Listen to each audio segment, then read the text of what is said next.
আজকে বানাচ্ছি বাচ্চাদের জন্য ভেজিটেবিল চপ।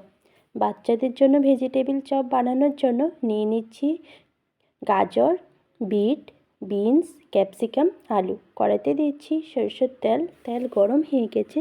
এখন দিয়ে দিচ্ছি কেটে রাখা আলু, দিয়ে দিচ্ছি ক্যাপসিকাম, দিয়ে দিচ্ছি বিনস। ক্যাপসিকাম, বিনস, আলু সামান্য একটু ভেজে নিচ্ছি। এখন দিয়ে দিচ্ছি গ্রেট করে রাখা গাজর, দিয়ে দিচ্ছি গ্রেট করে রাখা বিট। সব সবজি একসাথে খুব ভালো করে ভেজে নিচ্ছি।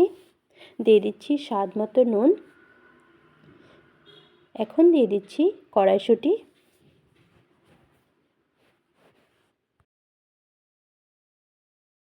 এখন দিয়ে দিচ্ছি বাড়িতে বানিয়ে রাখা ভাজা মশলা।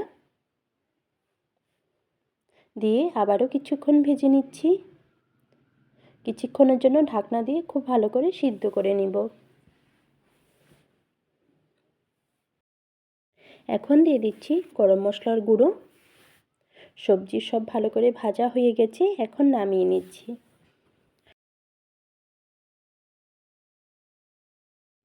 এখন নিয়ে নিচ্ছি কর্নফ্লাওয়ার, দিয়ে দিচ্ছি স্বাদ মতো নুন। জল দিয়ে খুব ভালো করে মিশিয়ে নিচ্ছি।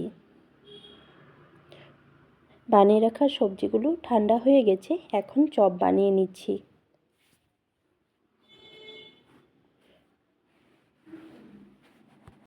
সবগুলো বানানো হয়ে গেছে। নিয়ে নিচ্ছি ব্রেড ক্রাম্বস, কর্নফ্লাওয়ার।